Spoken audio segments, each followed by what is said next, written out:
Let's say good afternoon, everyone, and welcome to our session today. I'm Denise White with CML. I am the Communications and Engagement Manager here with the organization, and I'm really excited. I know this is a popular series, and everybody looks forward to it every year, and we've got a great presenter with Karen Goldman. But you are joining us today for our Fundamentals of an Election Calendar, which is part of our election series of webinars. The first, so we're kicking it off great. We have over 100 people in attendance today, which is kind of exciting as well. So thank you all for making time to learn and be with us as well. We know everything's busy in your daily life, in your day-to-day, in your roles you're playing for your communities as well. Couple of housekeeping pieces that we're just going to go through quickly. One, if you're an elected official, I think we've got mostly clerks in attendance, but if you are an elected official, you will get a university credit for attending today. Two, if you're not familiar with our GoToWebinar platform, which is what we're sharing today, you can find a little orange carrot, kind of usually on the right part of your screen, top of your screen, that will let you see where you've got a chat button or a question button. We invite you to use that chat feature to bring your questions in real time today. I'll be helping moderate as Karen presents and sharing those questions forward to her so that we can make sure that they're being addressed during the webinar. And so that's pretty much it.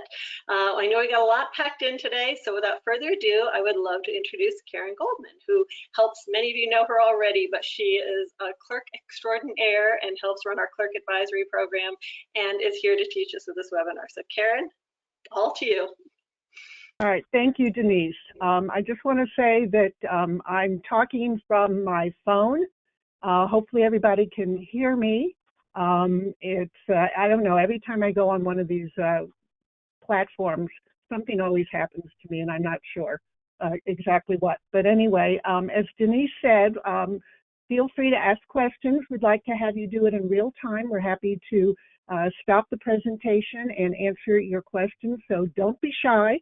If you have a question, it's likely that somebody else has as well. So given that, I think I'm going to ask Denise to go ahead and share her screen, and we're going to get started. This is part one.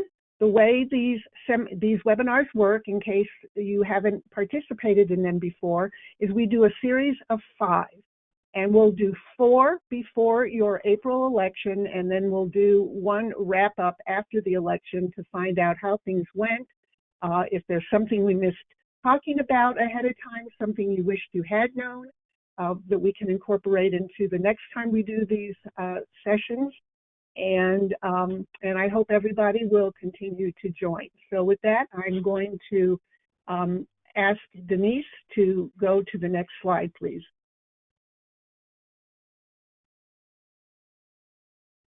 Okay, so a little bit about this webinar. The idea is to provide you with information, tips, techniques, procedures, so that you can create your own election calendar for your April 2024 election.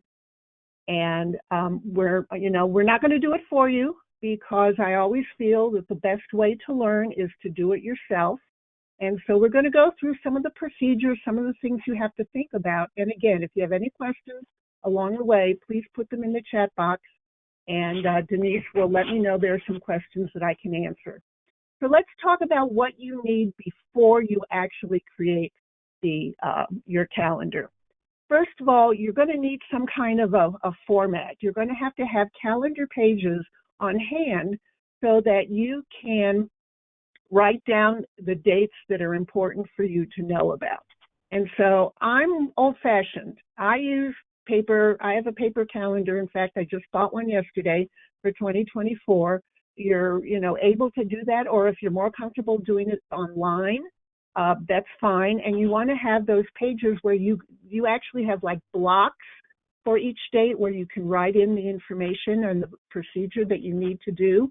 And you want to have them on hand for the months of January through April at a minimum. And those are the important dates. Those are the dates where you'll be actively working on your election. However, if you want to start in December with the idea of when you're going to get your nomination petitions ready and that kind of thing, that's great. And if you want to go after April, so that you can identify when you can destroy some of your election documents and things like that. That's important to do it too. So you want to have something that you can write on, whether it's, as I say, in paper or online. The other thing you need to do, and I should have put this first because this is the most important, you need to read the statutes.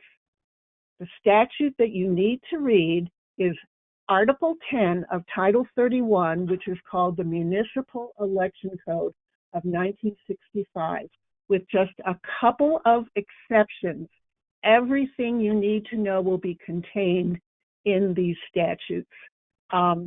Are they interesting? Not necessarily. Are they kind of complicated to read?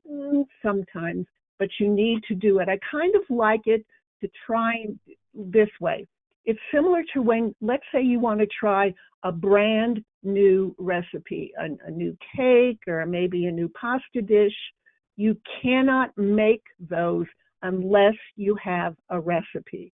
So think of the Colorado Municipal Election Code as your election recipe, and you need to read it.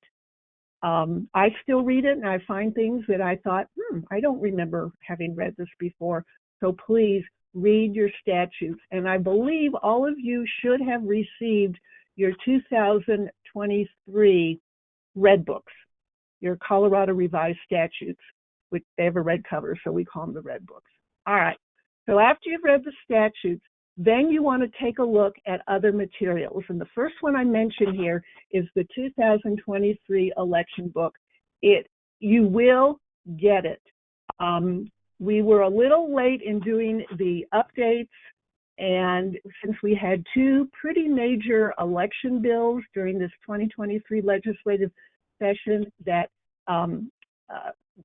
where we had to use the information there to update the election book. Once we updated the content, then we had to update the format, then we had to kind of go back and forth and do the proofing. So we're at the point of final proofing, and it should be going to the printer this week. You will receive it in plenty of time for your April election. So that's where we are on the election book.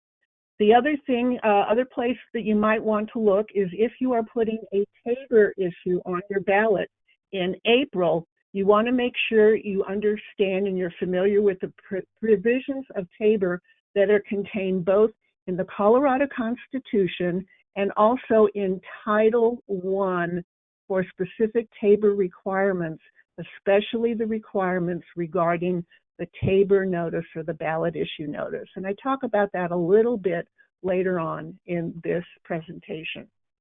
The other thing you want to do is you want to contact your county clerk, because your county clerk is going to have a role to play in your election. The first thing you want to find out is whether you have any UOCAVA covered voters that reside within your municipality. Now, UOCAVA stands for Uniformed Overseas Citizen Absentee Voter Act. And it took me quite a bit of time to actually memorize that. In essence, a UOCAVA covered voter is somebody who is registered to vote in Colorado and in your municipality, but is not present at the time of the election. That person could be in the military, serving either in another state or overseas. It'll be members of the military family. It could be people who have jobs that have taken themselves outside of the state or outside of the country. And these people register with the county clerk and recorder, and they are eligible to vote in the election, even though if you're doing a polling place election, they can't come in on election day to actually vote, or if in a mail-ballot election, their ballot mailing address is at the location where they are currently residing. So you need to find out if you have UOCAVA covered voters, because that's going to impact when your ballots have to be ready. And again, we'll talk about that a little later. The other thing you want to do is you want to contact the county clerk and let the county clerk know when you need lists of voters. Now, so in essence, if you're doing a a mail ballot election, let's say you're doing a mail ballot election, you're basically you're going to need a minimum of 3 voter lists. And if you're doing a polling place election, it's a minimum of 2. And let me stop here and talk about the dates for providing these voter lists. If you look at the statutes regarding the voter list and the role of the county clerk, what the current statutes have done is kind of meld the deadlines for both the mail ballot elections and the polling place elections. So in a mail ballot election, your first list from your county clerk and recorder is due from them no later than 30 days before the day of the election. And if you're using an outside print vendor to print and mail those some ballots, they may want that list well before the 30 days. The other list in a mail ballot election goes out 20 days before the day of the election, because in order to vote in your election, they have to be registered in Colorado, or residents of Colorado at least 22 days before the day of your election. So those are the 2 of them. And then the UOCAVA ballots go out even earlier. And so there's a separate UOCAVA list that they need. And those ballots go out 45 days before the day of the election. So again, if you're using an outside print vendor, you need to find out from them when they need that list, so in order to meet those deadlines. Now, the other thing you're going to find out in statute is there is a requirement for a voting list to be prepared 5 days before the day of the election. And I want to let you know that that only applies if you're doing a polling place election, because you don't need that 30-day list, you don't need that 20-day list, because you're not mailing anything out. It's the 5 days before the election, because that's the list that the election judges will use in person on election day. You will still need that UOCAVA list if you have UOCAVA ballots. So I want to make sure, it's a little confusing the way it's currently written in statute, and it's my intention that when we go to update the municipal election code, which is a process we're currently working on through CML, that is going to be taken care of. I'm going to stop and ask if you have any questions about what I just said before I go on to the last bullet. Anything? I am not seeing anything, questions or chat, but this is a time to get one, pop it in there. Okay, great. All right. The third thing, thank you. The third thing you want to do in terms of contacting your county clerk is you want to ask the county clerk if somebody can be available in their office on your election day from 7 a.m. to 7 p.m., even if you have to pay for overtime for those people. What's important is because if somebody under state law, somebody can register to vote on election day and still vote. We can't register people to vote in the same way that the county clerks can, because we do not have total and full access to SCORE. So if somebody comes in and wants to register to vote on election day, you want to talk to your clerk, and they can do it from 7 a.m. to 7 p.m. You want to ask your county clerk how to handle it. Now, if you happen to be the county seat, not a problem. You send the person to the county clerk's office. But if you're not, there might be a process that you can use with the county clerk, that maybe you help them fill out a form, you send it to the county clerk, they do the input, that kind of thing. So you want to talk to your county clerk and recorder about doing that. I will tell you that some county clerk and recorders won't be available. They'll just tell you, I'm sorry, won't be available. The reason it's really important to ask is because your election is going to fall between 2 primary elections that are run by the clerk and recorder. There's the presidential primary in March, and then there's the congressional primary in June. And there could be people registering to vote between March and June. So you want to make sure you can capture all of those people. So make sure you have a good conversation with your county clerk and establish these kinds of things. Great. And Okay. Karen, we do have a couple of questions that have come in. So Okay. the first one is, what do you ask for confidential voters, or when do you ask for confidential voters? Okay, you ask for confidential voter. Well, here's the thing about confidential voters. In a mail ballot election,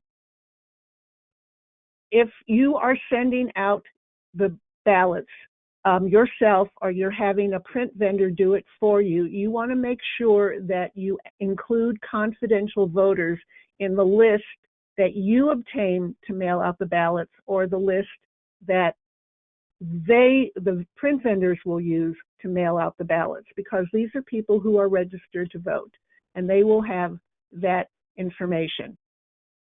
In a mail ballot election where you're not going to see confidential voters show up is when you're doing signature verification, and we will cover that in a future webinar. In a polling place election, you want to ask for a list of all registered electors, including confidential voters. And some counties require you to complete an affidavit that says you will not use this information for any other purposes. So again, that's it. But you want that list, because what you want in a mail ballot election, what you're looking for is a list of all active registered electors, including active confidential voters. In a polling place election, you're looking for a list of total registered electors, active and inactive and confidential. Great. Then another one here says, I thought I needed a list to check my registered voters list for checking my candidate petitions. So yeah, you can. Yes, yeah. I mean, that's true. There's a way you could do it. You can use a voter list from your clerk and recorder. You can also go online using your DEO access, which we obtain through the Secretary of State's office. So either way, you want to go ahead and do that. So yeah, so that you're right. That is another list you're going to need. And the counties sometimes ask you to pay for these lists. Try to negotiate with them, so you don't wind up paying $50, $75, $100 just to do your job. Great. And one last one, which is, what happens if the county clerk office declines and someone has voted after 5 p.m.? Well, if they're on the list, it's not going to be a problem. If they come in and they're not registered, there is a way you can go online and register them to vote by going to the GoVote Colorado online website, govotecolorado.com, and they can give you the information. You could register them. Once you hit the send button, you know you've registered them and if they're eligible to vote. Great, and I think that's all our questions for this moment. Okay, all right, well then let's go ahead and move on.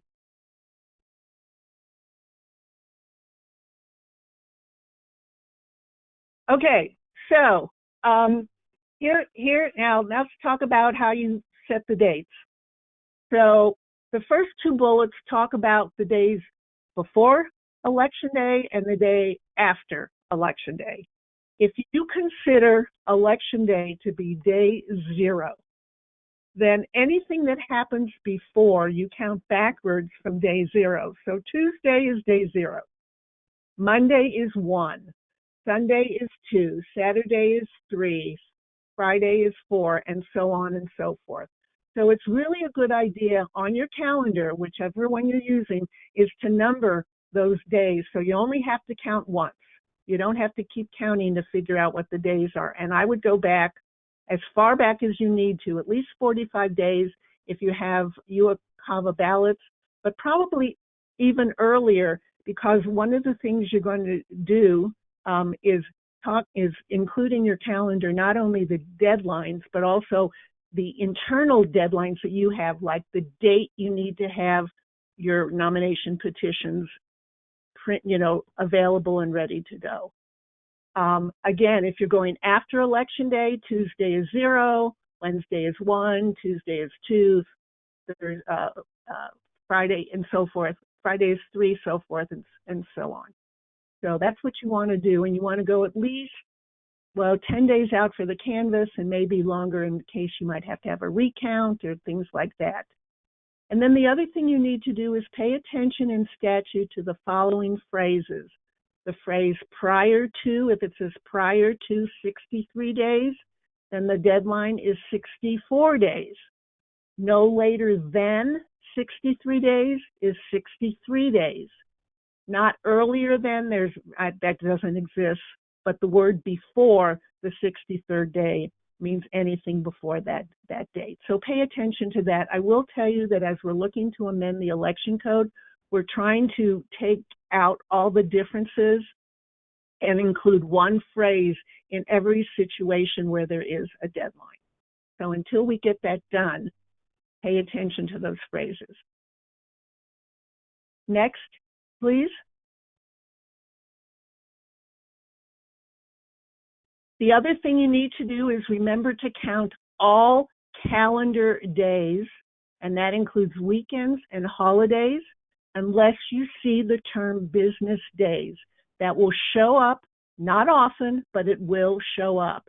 Business days generally means the weekends. You eliminate the weekends and the holidays. Now, if a deadline, for those of you, I know a lot of municipalities have gone to 4-day work weeks. And let's say a deadline falls on a day that you're not closed, you're not open. In my opinion, and I'm not an attorney, I say that all the time, in my opinion, just because you're not open doesn't mean that that isn't the deadline. And you might have to come in to receive something. I'm not aware, most people take Friday off, and I'm not aware of anything that really falls on a Friday that you have to worry about. But check with your attorney to make sure that if you're closed, does that count as a non-business day? And then the other thing you need to take a look at, and this is taken strictly from statute under the section called computation of time, is to what do you do if something happens to fall on a holiday or on a weekend? And it's very different. Anything that has to do with nomination petitions, if the deadline is on the weekend or on a holiday, it gets moved back to the preceding Friday.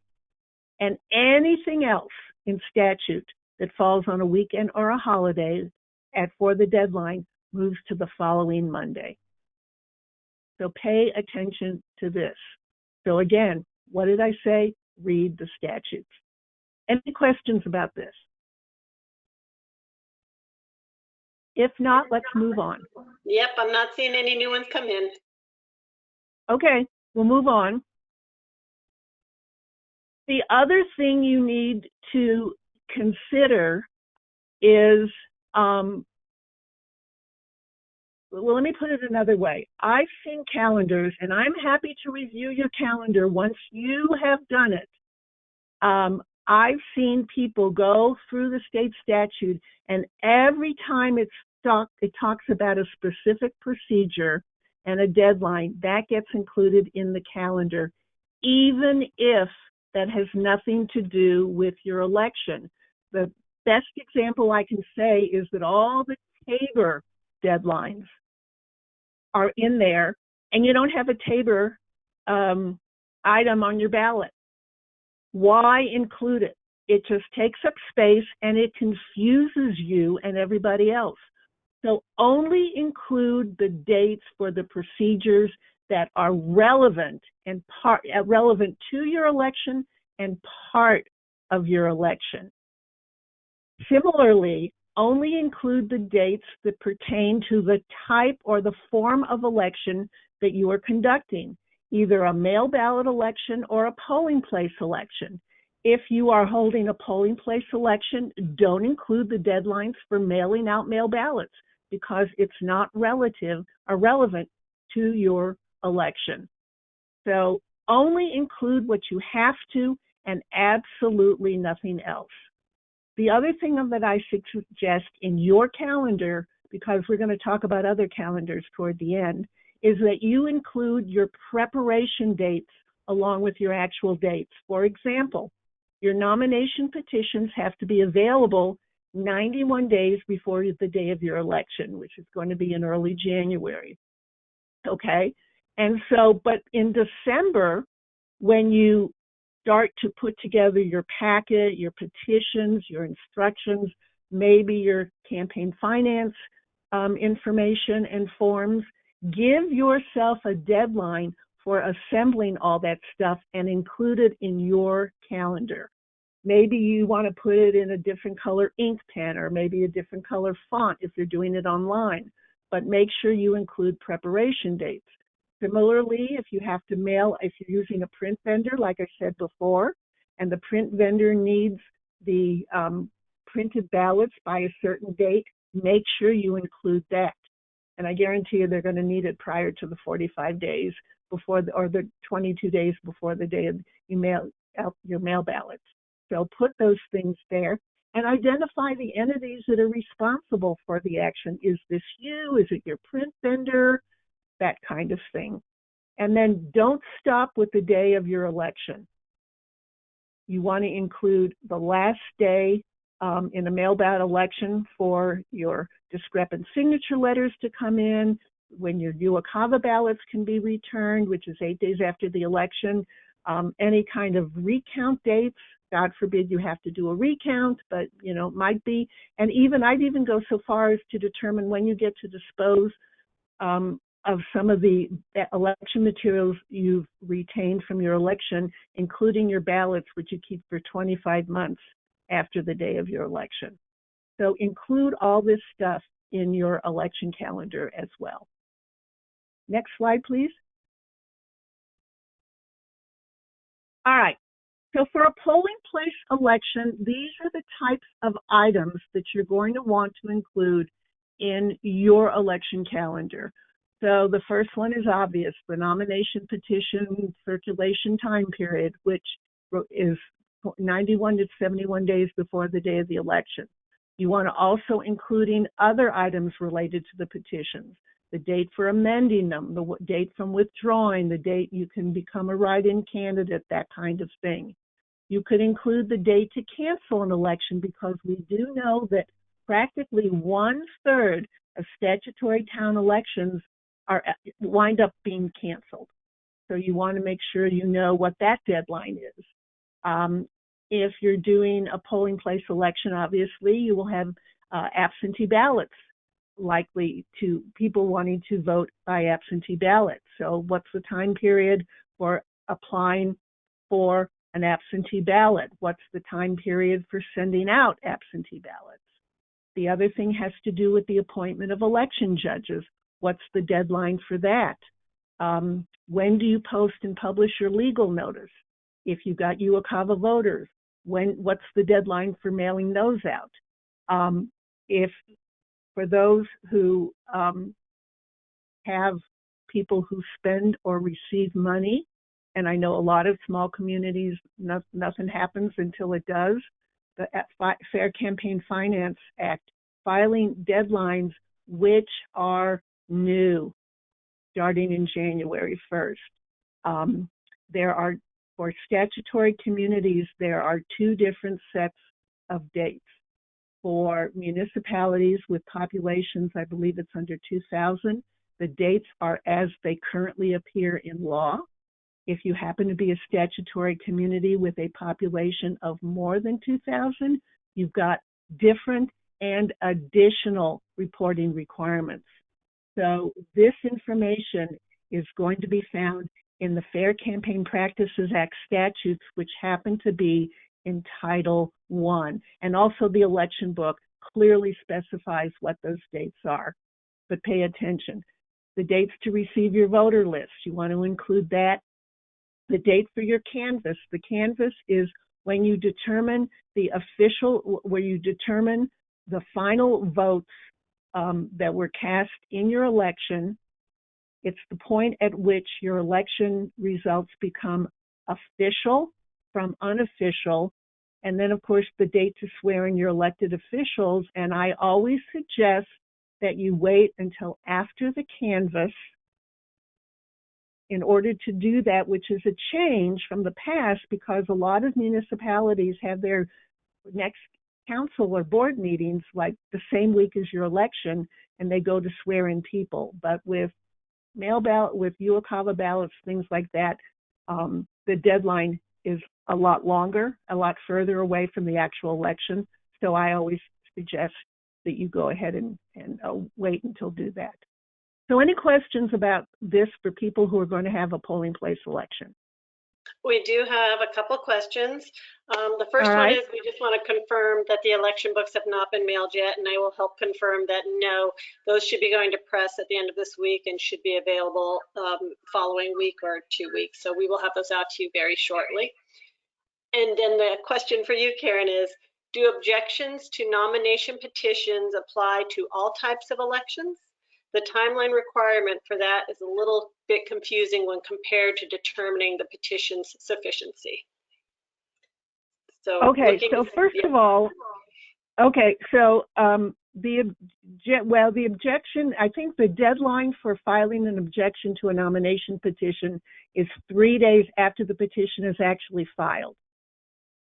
When a petition comes in, because you only need 10 signatures for people who are running for office, there's no reason to wait until after 71 days before the day of the election in order to check the petition to make sure, number one, there's enough signatures, enough valid signatures. Normally, if you've done your job correctly, you've been able to ferret out those signatures which are not valid. And the next webinar we do in December, we're going to be talking about the nomination petitions and the process for checking and what you're looking for and that kind of thing. So technically or generally, an objection to nomination is probably going to be that the person is not eligible to run for office. He or she is not 18 years of age, hasn't resided in the municipality for a year. And again, we're going to talk about, people who are snowbirds and only live in your community for half a year and what that means and those kinds of things. So don't wait. Don't wait. You need to get those petitions checked as soon as you can. And again, 10 signatures, valid signatures. It's not going to take very long, and then you want to notify people. If I haven't answered that question, let me know what you still need to know. And we're going to move on unless there's another question, and we can come back if I haven't. Yep. There is a quick one here on absentee ballots. Are absentee ballots only for polling place elections and not mail ballot elections? So can a voter request their... Absentee ballots are primarily used in polling place elections where a person knows that he or she is not going to be in town and able to walk into the polling place on election day and vote. Now, in mail ballot elections, an absentee ballot can be used if the person is going to be away from the municipality during the time frame when the ballots are mailed out, which would be starting 22 days before the day of the election. So for people who might be, in California or Arizona and they know that, they can submit an absentee ballot. Okay. It's so just they're used more in polling place elections. Great. So kind of follow up to that is, can a voter request their mail ballot be mailed to a different address than what's on the registration list? Well, if it's a one-time, I would say yes. But if it's a permanent, then I think they need to re-register. The county clerk, the information in the database is there's a residence address, there is a ballot mailing address that is different, and there's a third one that I'm not sure. But if it's a one-time thing, they can request an absentee ballot. But if it's a permanent move, obviously, in order to vote, you've got to be properly registered because mail ballots are not forwarded. So if your mail ballot address is not where you are, you're not going to get a ballot. And then I think you touched on this a little bit before in the previous answer, but there's a quick question here on exactly what you mean by canvas. So I don't know if you can expand on that just quickly before we go to the next slide. a canvas is basically a review of what the judges did. That's all it is. And it's done with the clerk and usually the mayor, if the mayor's not on the ballot or anything. We'll get into that a little further. But it creates a point at which the election results become official. If no more questions, we can move on. Okay, so the elements for in a mail ballot election, you're going to see that a lot of this is similar. The differences or the additions would be the dates to mail out the ballots, which I will tell you is between 22 and 15 days before the day of the election. The date to begin counting the ballots, which is 15 days before the day of the election, because I guarantee you're going to get, what happens is you mail out the ballots on a Monday, and by Wednesday you've gotten ballots back. The other thing that I want to outline here is the appointment of election judges. For both elections, it's no later than 15 days before the day of the election. That's fine and dandy for a polling place election. In a mail ballot election, there are requirements that you appoint your judges. They have to send you a written confirmation, then you send them a certificate. And so you don't want to wait until 15 days before the day of the election to actually do the appointment. You want to have them well on board by the time they can first start counting those ballots. So make sure you do that. So the 15 days before the day of the election is the last date in which to do that. But otherwise, the elements of the calendar are pretty much the same. Any questions here? Not on this one yet. Okay. All right. We can always come back. All right. Okay. So I bring up Tabor because, it adds a little bit of complication, different deadlines, additional work in an election. First of all, Tabor Taxpayer Bill of Rights passed in 1992. So what's that, 31, almost 32 years ago, something like that, long time ago. These ballot issues that deal with money, taxes, debt, things like that, can only be voted on at your regular municipal election. So that would be your April, even your election, and also can be placed on special election ballots in November of either odd or even numbered years. And that's in the Constitution. So if you have a Tabor issue on the ballot, other things you might want to include in your calendar is the date of the governing body's referral. In other words, when do they need to pass an ordinance or a resolution putting this on the ballot in order for it to actually get on your ballot. And then Tabor requires the creation of a ballot issue notice, which I'm not going to go into the details here because it'll just give you a headache, and that's not my point here. Well, maybe it is, but anyway. So the ballot issue notice contains financial information that's prepared by the municipality, and also the ability for people who are going to be able to vote on it to file comments either in favor or against, which then becomes part of a summary which you create. And then all of that is mailed out to each household at which one registered elector resides. So those are additional, if you have a Tabor issue that you're putting on your ballot in April, in addition to voting on people, your boards, people running for office, then you have these additional deadlines and dates that you have to include.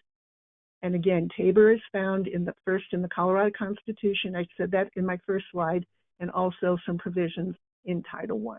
We didn't put them in Title 31 because there wasn't any need to. So that's another thing to consider if you have to. If you're not having a Tabor issue, just ignore it. Don't even bother. It's not relevant to your election. Okay. Anything, Diane? Yeah, and this Or one is Denise? not Sorry. This one's not tied to Tabor, but it is a general kind of question on, is the timeline for giving notice for an election, and it's got the 31-10-501 in parentheses next to it, the same between mail and polling place? So we're questions catching up from a little earlier. And by notice, you mean publication of the notice? I think so. I can ask for clarity here. Yeah, yes. Because I have my book in front of me, but then I have to put down my phone. And anyway, okay, if that's the legal notice, it would be I believe it's the same. It's the same, and it's dependent upon whether you have a weekly or a daily newspaper as to what it is. But in any event, it's no later than 10 days before the day of the election. So if we're talking about publication or posting, it should be the same regardless of the form of the election. Now, if you have a Tabor notice, then there's an additional posting that you have to do. But again, we'll only get into that when we talk about Tabor. Great. And then So on Tabor. What? I'm sorry, and go ahead, finish, and I'll ask a Tabor question. Yeah. I mean, and if I haven't answered that question, please, let me know. Will do. And so, yeah, we had a question related to the Tabor. If you put a Tabor on the ballot, when is the last day you can put a Tabor on the ballot? Well, you got to think about UOCAVA ballots when they go out. You've got to think about who's printing and mailing your ballots.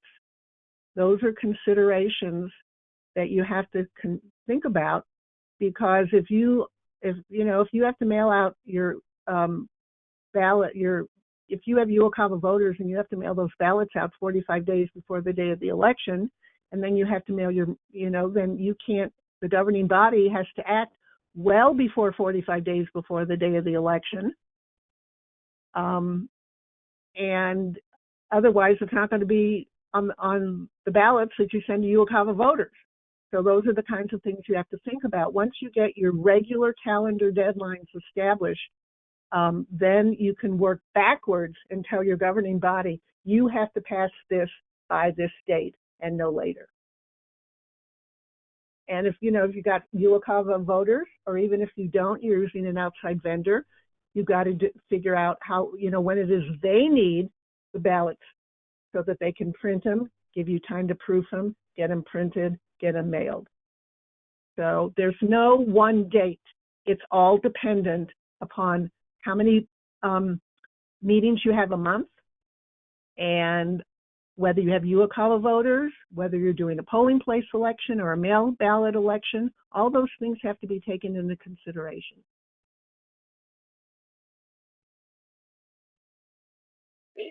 Anything else? One last one that just came in on this is, can polling place ballots be printed in-house, or does statute require outside printer? Oh no, any ballot can be printed in-house, as long as the ballots contain all the information they should and are in the format they need to be in. And that information is found in statute. So if you want to print them in-house, if you're a community, I worked with a community that had 79 registered electors. And it would make absolutely no sense to hire somebody to print 79 ballots, because you could do it, in your office. Fine, you can do all that as long as everything is the way it's supposed to be in accordance with law. Great, thanks, Karen. That's the last one that came in for now. Okay, so let's move on.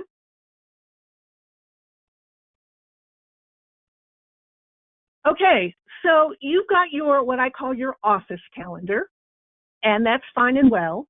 But then remember, you're working with your people who are running for office, and so they need to have a calendar with the deadlines that they need to follow. There is no reason why people running for office need to know what your deadlines are. There is every reason for them to know what their deadlines are. So this is actually going to be a separate calendar, something that when you send out your packet, your nomination petitions, your instructions, you may want to include just a piece of paper or a form or something that says, calendar dates, important calendar dates, or call it whatever you want. And here are the types of things that you will want to include. The dates for circulating their petitions.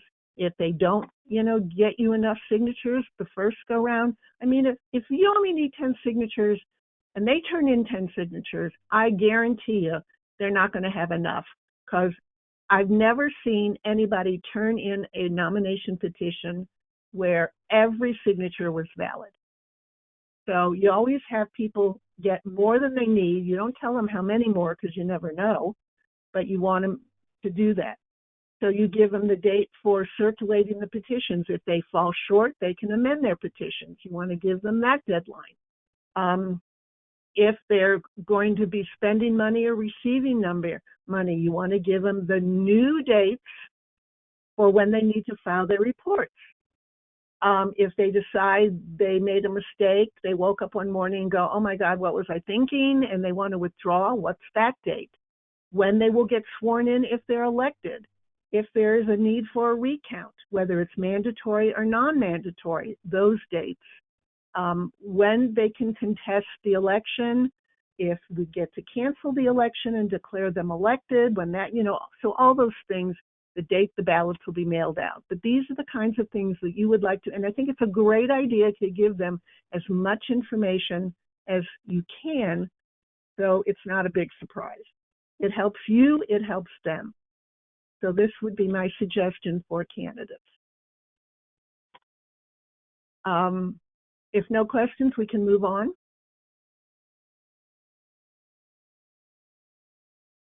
Okay, so Colorado has a very strong, I don't know what's the word I want to use.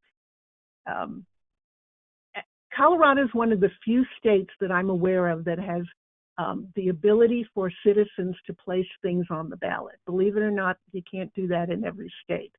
I've lived in Oregon before I moved here, and that's another one with that same ability to do that.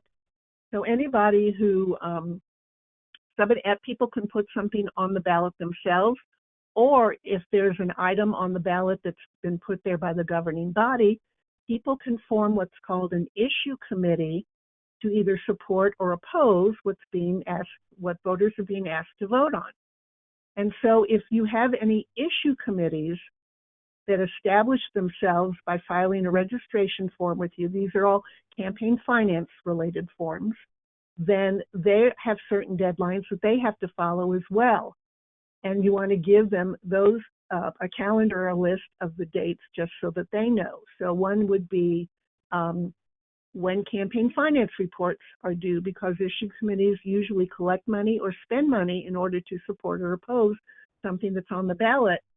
And they can also be a political committee is like an issue committee, but in this case, a political committee supports or opposes someone on the ballot, not an item, but a person. And they have the same, deadlines here. You tell them when the ballots are going to be mailed out. If, they're comment on a tabor, you could give them the date for submitting comments. Now, let me talk about comments for a moment, because I always get asked this. Do you have to solicit comments from people? Do you have to put a notice in the paper or on your website or whatever asking people to comment? The answer is no, you don't have to. I never did. I dealt with a lot of tabor issues, but I never did. People figure it out for themselves. And if you do it once, you're going to have to keep doing it. So think about if you want to keep doing it in perpetuity before you make that decision. Again, letting them know if there's going to be a recount, mandatory or otherwise, when they can contest the election results, those kinds of things. So I think the more information you can give to your citizens, the better off everybody's going to be, including you. And I think I've got, is it one more slide here? I think so. We got no questions, so we'll find out. Okay. All right. I put this last, but it doesn't mean it's the least. This is very important. I call them election calendar don'ts. And I forgot the apostrophe at the end of my don'ts. I'll fix that for next time. Please do not do the following. Don't rely on someone else's calendar. Now, if it were me, I would require each and every one of you to make your own calendar, and then if you want, share it with somebody else. You give it to one of your neighbors, they give you theirs, and then compare.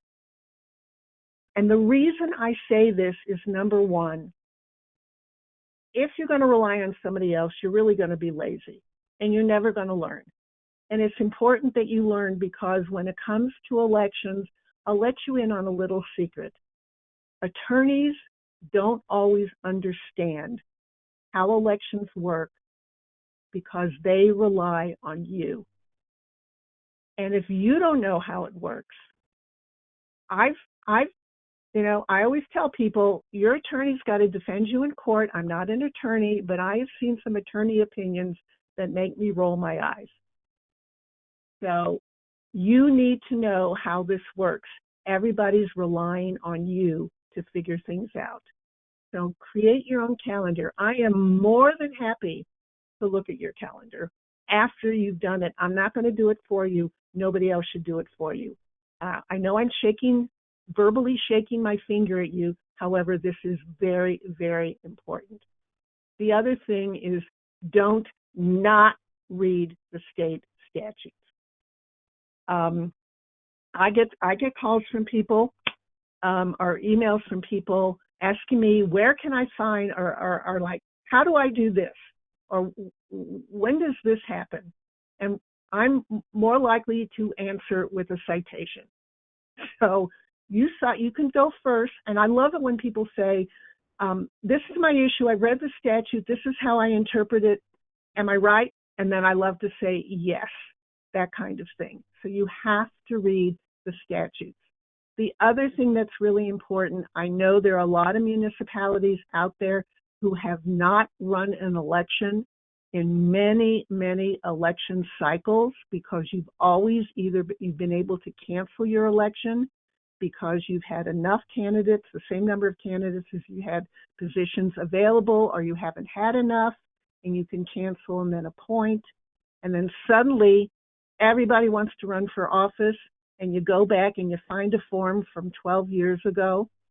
Don't assume that that form is the form you need to use today. I guarantee you it probably won't be, because election law has changed quite a bit, even for us, in the last several years. So don't use old forms without checking to see if the information is still current or required. And I'll give you a good example of this. In the old days, there used to be a requirement on a nomination petition that you identify 3 people to be on a vacancy committee. What's a vacancy committee? A vacancy committee is a group of people who, if the person whose petition gets turned in decides he or she doesn't want to run for office, those people get to find somebody to run in that person's place, which makes absolutely no sense. These are not partisan elections. If somebody decides they don't run, it's as if they never turned in a petition. So why have a vacancy committee? The old forms, we did away with those years ago. A lot of people don't know that. The other thing is that some of the deadlines in your codes might be old. So you want to make sure that they comport with state statute. I've seen a lot of things where you can file to be a write-in candidate no later than 10 days before the day of the election. Well, guess what? If you're doing a mail ballot election, that doesn't work. So make sure that you're not using things that are old. And then finally, and lastly, don't wait until the last minute to prepare your calendar. I know this is a very busy time of year. We got Thanksgiving next week. I can hardly believe that it's Thanksgiving already, which means that Christmas, Hanukkah, Kwanzaa, they're not far behind. So, but give yourself enough time to create your calendar. So that's it for me. Any final questions? We do have a couple questions. So one is, can each candidate have the same signer on each petition? We'll talk about that next time, and right now the answer is that a person, a citizen, can sign as many petitions as there are positions to be voted on. If you're voting on 3 members of your board, then one person, me, I could sign no more than 3 petitions. So that's the way the law reads, which when you read the statutes, you'll figure that out. Great. And then one last one is, how can we best inform ourselves about the new FCPA requirements? Understands a handbook will come out soon, but most draft calendars likely have old FCPA date requirements. Okay, so if you're anxious, you want to go to the General Assembly, Colorado General Assembly website. Just type in Colorado General Assembly, and then you're going to see some banner headlines, and one of them is going to say legislation or bills, and then you'll click on that, and it's going to say find a bill, and you're going to type in the following: HB 23-1245. Again, HB 23-1245. That is the bill that changed the deadlines, and you can find the new ones there. Great. Thank you so much, Karen. I think I haven't seen another question pop in. We've got a couple minutes left here if anybody has any last minute request, but I will share that we are going to send out the recording of this webinar. I know we sent out the slide deck in advance, but we will attach it to that link as well for you. We will be posting this on cml.org, so you can go back and look at this training and revisit where you have questions. Karen is, we know, available to respond to questions as well. You can just reach out to her as things come up. Although, as we said, do some of your homework first, right, Karen? And that's kind of it. We have 4 more. Go ahead. I was going to say, do you want to talk about CMC points? I'm sorry, say again? About points for CMC designation from this webinar? Do you want to mention that? Or shall I? Yep, go ahead. You brought it up. So if you're working on your CMC, you will get a half a point for this webinar. I think you have to fill out an assessment, which you have on your website, I believe. Yes, if not, we'll yeah. Okay, fill out your assessment. You get a half a point, and you know they'll add up. Like I said, we're doing 5 of these, so that's 2.5 points, which will help a little bit. So. And did you want to talk about what happens next? Yep, as I said, we'll post this one. You can go to our training calendar if you haven't already. I've already seen a lot of folks attending today has signed up for others in this webinar series, but our next one is coming up, I believe it's December 14th. Will be our next one, and we carry through straight up until I think it's May of next year. We skip a couple months in there just based on other calendar items or needs, but stick with us. You'll learn a lot. Right. And we will have these webinars also posted on our website as well. Just as you had mentioned, we'll attach the link to that form for credits as well on that follow-up email. Right. And I would say that if you think about questions after the fact, which we always do, you can just contact me directly, or just, just put something out on the listserv where I can answer everybody. Sounds great. So thank you all for your time again today. And Karen, thank you very much for your time and expertise. And we will bid you a good adieu for the afternoon. All right. Thanks for attending. Happy Thanksgiving, everybody. Bye-bye.